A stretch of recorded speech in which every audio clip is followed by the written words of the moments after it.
let's go back to 2010. Before all this happened, you're currently 31 years old, so you're still, well, you're about to be 31 years old. You're still a young man.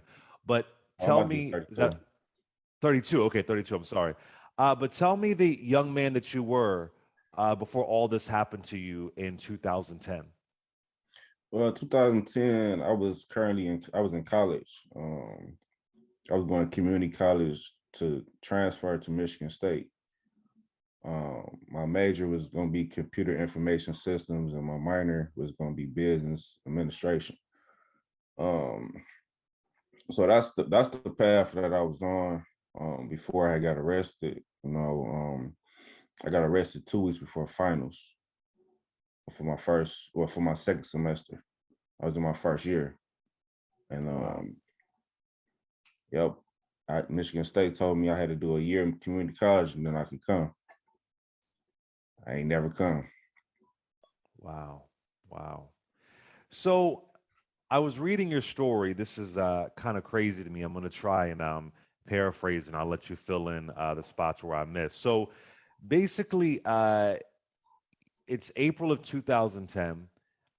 You are out and about in Detroit, living your life, having a good time, right? Like a lot of young people do. You have to Right. use the bathroom. So you go to use the bathroom. Uh, you're at a place called, what is it called? Coney Island. Is that what it's called Yeah, in Coney Detroit? Island. Yeah, Yeah. restaurant. So you're there, which is like a club, right? It's a club, right? Coney Island. No, no, no, no. Coney Island is a restaurant. Oh, it's a Um, restaurant. I'm sorry. I'm sorry. So you go and you use the Coney bathroom. Island, Coney Island, like a restaurant that serves everything you want. And in Okay. Detroit, it's a whole bunch of them. Like it'll probably be like three in a mile span. So Oh wow. Okay, cool. So you go and you got to use the bathroom. You use the bathroom. You get shot in the bathroom. A random act of violence. You get shot in the foot, correct? no, I get shot walking into the establishment. Um, Ah. it was an altercation that was happening without my knowledge. So as soon as I walked into Coney Island, I probably took 3 steps in there and got shot. So you get shot. You go to a hospital. You go to a particular hospital. Uh, you're injured. You get treatment. So clearly, you weren't somebody who committed a crime, but then you're accused of a robbery and an assault about 10 days later. Is that accurate? When Like, you literally yeah, were shot. Like there's no way you were a victim of a crime. Is that accurate? that's very accurate. So tell me what happens, what's going through your mind when you are accused, you find out you're a suspect of some other crime, and it's literally impossible for you to have committed this crime because you were a victim of violence yourself. All right. Well, what was going on in my head is that like I said, I was a victim of a crime. So when I got pulled over, first of all, I got followed from my home, um, without me knowing, by the Detroit Police Department. They followed me for about maybe 4 miles before they pulled the car over. I'm not driving. I'm in the passenger seat. I'm on crutches. A friend was driving. They came right to my door. They didn't do the regular traffic stop, walking to the driver, let me see your license and all that. They came right to my door. Uh, you're the guy that robbed somebody and shot yourself in the foot. So that was the theory. That's what they came up with. Hmm. That I robbed somebody and then I was the one that shot myself. That's what they came up with. How did your name even get in the mix? How did your name even get into being a suspect? Well, my name got in the mix because first of all, so I got shot downtown Detroit.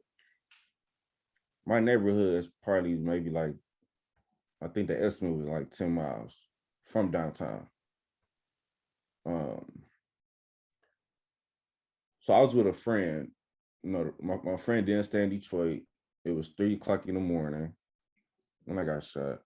It was a hospital downtown. I got shot in the foot. It wasn't life threatening or anything.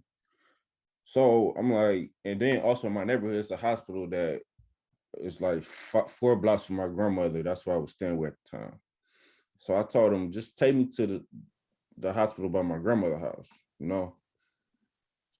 which was maybe 15, 20 at the most, 20 minutes away, you know, just do that. He like, all right. He dropped me off, go home to his family. I didn't know that a guy had got robbed, pistol whipped, and all of that kind of stuff. So I'm not expecting any blowback from the decision I made to make sure I was all right. 10 days later, I get arrested. So that was the thing. The guy had got robbed and pistol whipped. He had to go to the same hospital for his injuries. However, the guy never seen me. He had seen another one of my friends that came and visited me. This friend had a cast on his wrist because he was working out, dropped the weight on his wrist or whatever, dumbbell. So he had a fracture, whatever the injury may have been. So he seen that friend. And then later he found out that I got shot and that I was the reason why my friend was in the hospital. So what he did, he implicated me and my friend in his whatever he had going on, which in fact me and him had nothing to do with his crime. Wow. And the person who was the victim of this crime, uh, you only knew of him in passing, right? You didn't know Yeah. him Yeah, just like never really even spoke to him. maybe spoke to him one time my whole life. And there was another person there who you didn't know at all. Yeah, I didn't know it all. All right. So you find out that you're a suspect, you're arrested. Again, you're floored because you're like, I got shot. And they're trying to twist you getting shot that you somehow shot yourself in the foot. And that somehow proves everything. Right. And, and you are open to talking to investigators. You don't have a lawyer because you believe I'm innocent. Everything is fine. I'm good. And they even take you to get a lie detector test. Tell me about that. Yes. I was open to talking to him. I was open to get my point across. You know, um, I had an alibi. I got shot. I got shot nowhere near the crime. Mm. So I was open talking to investigators just to clear my name. I had to, at that point. Um, so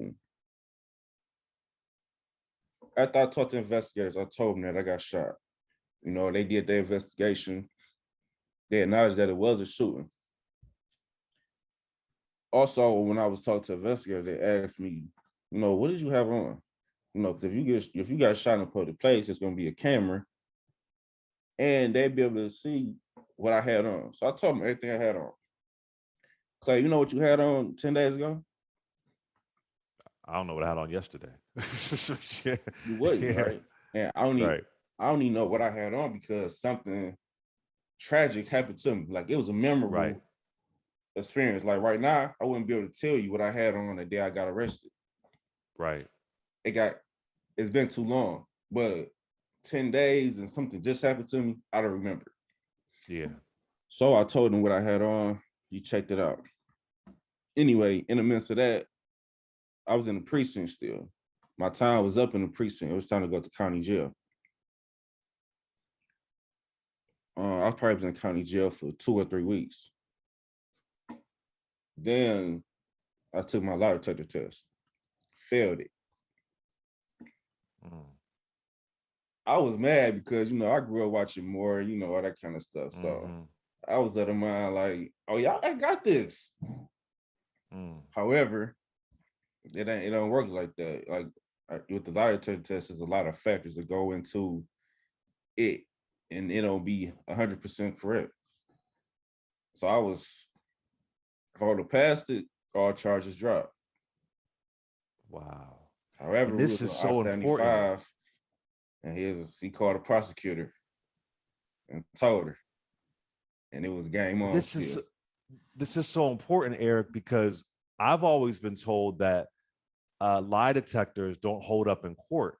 Like they don't hold up. But when I Right. read your story, it was so heartbreaking because when the lie detector is wrong, then it holds up in Then court. it holds up, correct. And I almost, when I was reading your story, Eric, I almost said to myself, if he passed this test, they probably still would have found a way to put him behind bars. That's the way I was I wondering. believe so too. Because, I believe yeah, so too. they still would have said, well, wow. So, I want to, because I'm sure people are wondering, do you know why you said how your name got caught in the mix, but why did that guy implicate you? Why did that guy throw your name out there? Do you just do you have any idea? Do you think he sincerely thought it was you? Um, I don't want to say that he sincerely thought it was me, because why would he?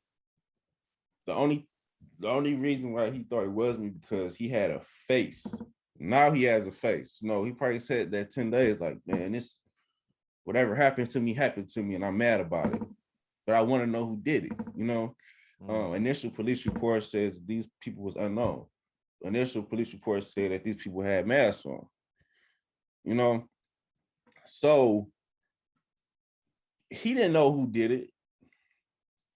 You know, good police work, or not good police work, but good, common sense investigative work can tell you that initially the guy said all these people had on masks. Not 10 days later, once he found out that Mr. Anderson had got shot, then you filling in the blanks. Now you seeing in trial that the guy's mask, the guys didn't have masks, they had shirts, and it fell from their face. Then I was able to see their face. Don't say that later on down the line. So I think that what happened was so tragic to his mental state that once he found out a name and a name or a person to attest to his hurt, he stuck with it. Mm. So tell me about this surveillance footage. Okay.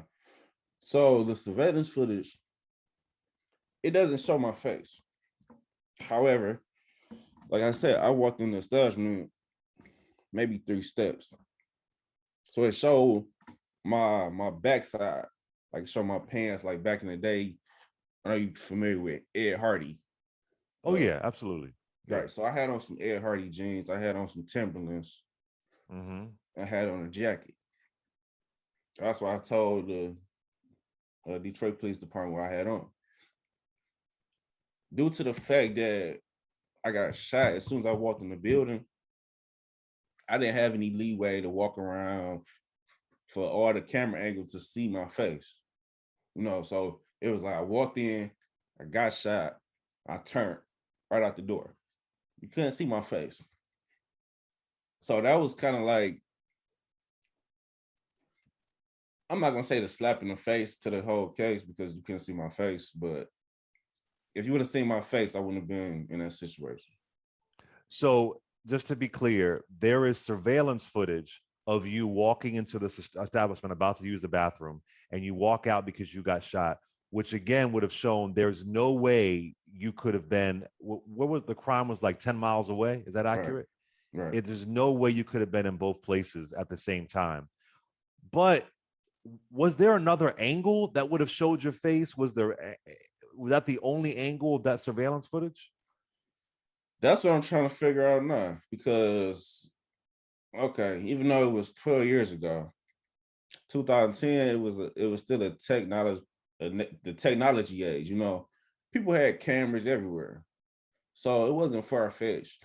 But right now, I'm in the process of figuring out where are these cameras at, like where are these Wow. other angles at, because you can't tell me that you only had one camera angle.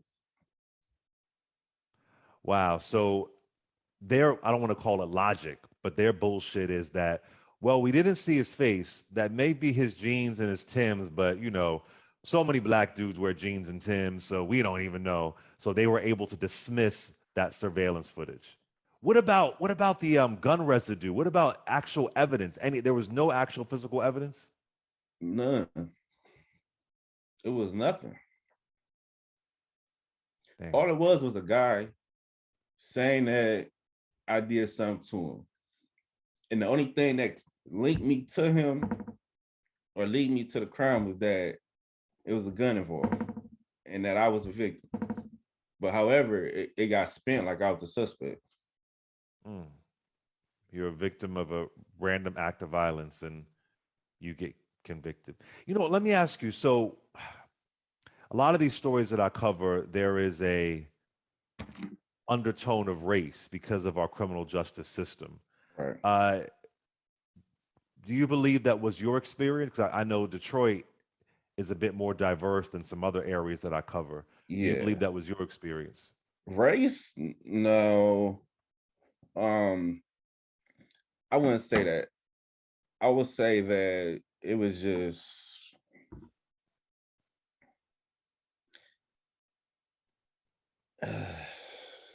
it was just a guy saying, saying that I did something to him, and the police not doing, not fully doing their job. You Police doing know, shoddy work. yeah, like not really caring, just trying to get that win. Mm. That win quickly turned into a loss eventually, but it took some time and it put me through some hell. I lost my So life. So, yeah, yeah. so you are convicted November 10th, uh, and you're originally charged, your sentence rather, is 15 to 22 years.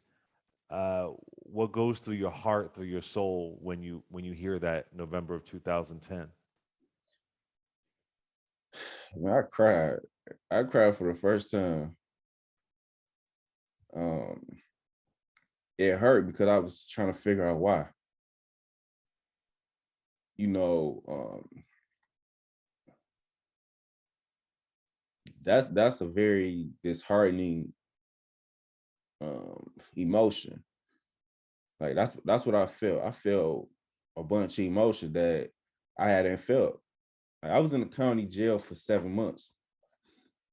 Um, I had the opportunity to get bonded out. My father asked me, "Do I want to get bonded out?" I told him no. I'll stick around because like I was in there for 2 weeks before my bond, or 3 weeks before my bond came about. So I'm like, no, we're just going. I mean, before my bond got took, I'm like, we're just gonna stick it out, see what happened. Because I was of the mind once I go to circuit court, which is the county court, not the city court, I would get my case to get thrown out. Matter of fact, I was of the mind that they was gonna throw my case out in city court, in district court. That's how confident I was. Like I was very optimistic my whole process. My father also tried to give me an attorney. Something one of my biggest regrets, not doing. Cause like I said, I was motivated. Like I was of the mind that I'm gonna win at every stage. Every punch they throw at me, I'm gonna dodge and come back with another punch. That's how that was my mindset. However, the criminal justice system has something else for me. So of course, my public defender, he did all right, but however, in trial, he didn't show the jury the videotape. The surveillance footage. Right. He didn't show them that. What he did, he showed them a video still, which is a screenshot of a video. So they was able to see my clothing. However, that's like that's like showing someone that's like someone showing someone a video still of this interview Right, right. and then putting a caption on it, but not showing the video or them not clicking the video to see the contents in the video. Yeah, it's important to see a moving image. I mean, anything you could show True. them. Right. Even though it's for a quick second, but still, Sure. Slow like, why motion. would you show a No. video? You got a whole video. Wow. Wow.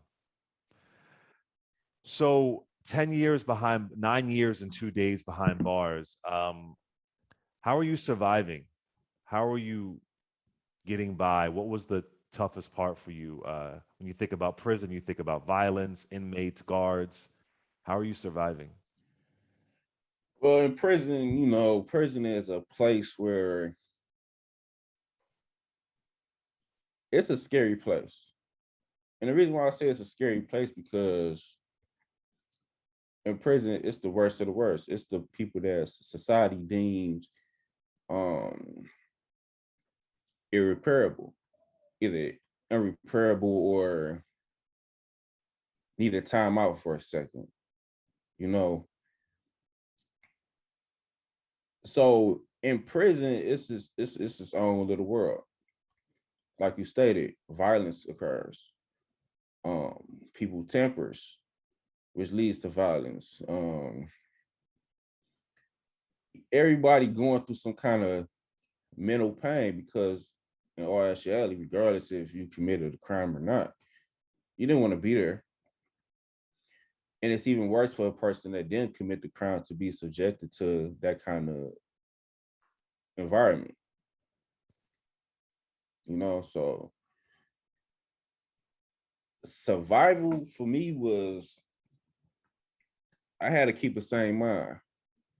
Um, due to the fact I was innocent, I didn't want to do anything that would detriment my freedom. Like I was still going through the stages, appeal stages, and all that kind of stuff. So was I mad as hell? Hell yeah, I was mad. But I had to control my anger. And probably it took some time. Like mature, like I said, I was still young. Uh, I got arrested when I was 20. So I still had to mature myself. So that's one thing prison did for me. It taught me how to control my anger more than previous, and also to just be aware of what's going on in life. Cause I learned a lot in prison. I constantly read. I constantly was in contact with my family, my friends. So that was one of the those are some of the things that helped me stay focused in prison. How was your family impacted by this? Everybody that was there for me while I was in prison was greatly impacted because it wasn't easy. It's not easy to keep putting money on the phone. It's not easy to making them 2 hour drives. And for some people, even more than 2 hours. Um, I was fortunate to just be 2 hours, you know. Um, Financially wise, sending me money, paying for my appellate attorney. I was like 30,000 and I lost. However, in my appellate attorney defense, uh, in 2012, I went back to court and they took a year off because of the double jeopardy law. Because I had got charged with armed robbery. Also, I had got convicted of armed robbery. Also, I got convicted of assault with intent to rob while armed. So the thing about that is, it's the same crime. You hit me with the actual crime, which is armed robbery, and also the intent crime, which is assault with intent to rob while armed. So that constituted double jeopardy, getting the same um serving justice to an individual for the same crime under a different under a different charge. It's the same thing. Did I intend to Hmm. rob somebody or did I actually rob them? Right.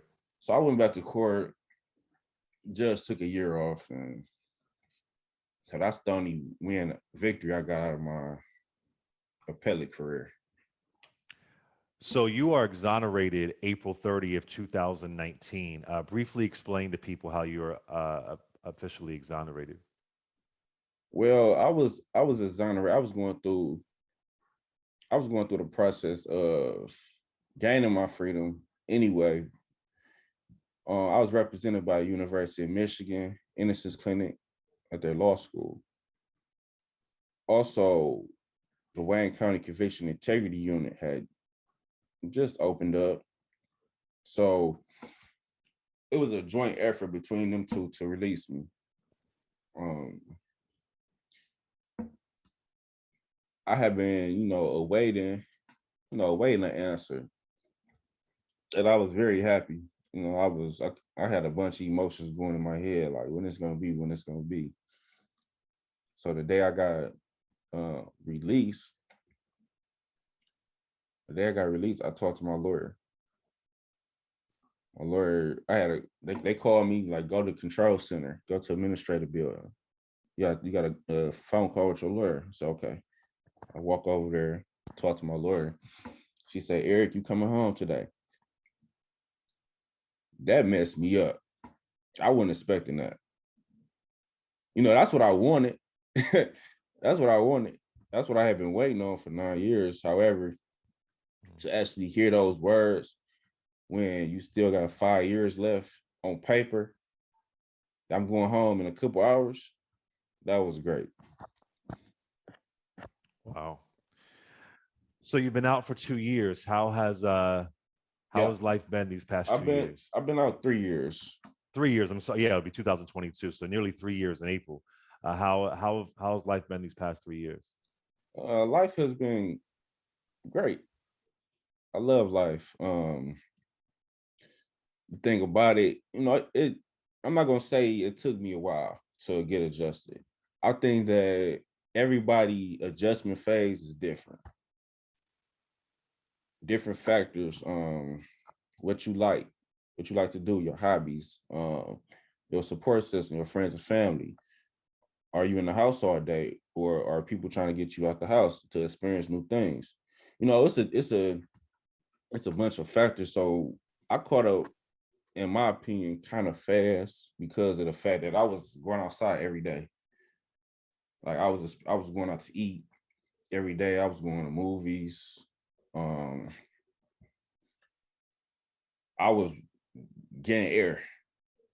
So I got caught up rather fast because I was around people now. You know what I'm saying? Like I was around not individuals that was on the yard with me, but people that is, living day-to-day life, like real life in society. Um, my first year, my first place I went out of town to was, I think, Los Angeles. I got out in April. I went to LA in September or October or something. And that was a great feeling because I had never been to California, and it was great. Wow. The person who implicated you, has he came back and said I was wrong, or have you just heard nothing from him? Um, we had a conversation. He actually did say that he was wrong. Um, Mm, actually, wow. so that was kind of like that's what I needed. It didn't. I don't know if it did anything for him. It maybe did because I couldn't imagine being in his position. Not sure if this person did something to you or not. And sending that person to prison. But for me, um it was a little closure. It was a little A little closure closer. because I was like, why the whole time? Right. So Exactly. for the individual to, swallow his pride and apologize, that was big. Well, I do want to say the state of Michigan has not compensated you for 9 years behind bars. So if people want to donate to your Cash App, they can go to dollar sign all wise 7, which is dollar sign ALLWISE 7. I know it's tough times, but if you can donate, feel free. Uh, it's not easy out here. I want to thank you so much, Eric Anderson, for coming on. Is there anything else you want to share before we go? No, I'm happy to be here. This was a great experience, and Oh, it well, is thank great because it educates people that first educates people that are advocates of the work, like yourself. This right here is a big. It shows your character. It also educates individuals that has the mindset that all people that go to prison are guilty and they need to do their time. However, it's so many people sitting in prison right now that's innocent. It's people that's innocent that can't even prove their innocence in a court of law. What might seem like common sense is going to be hard as hell to prove in court.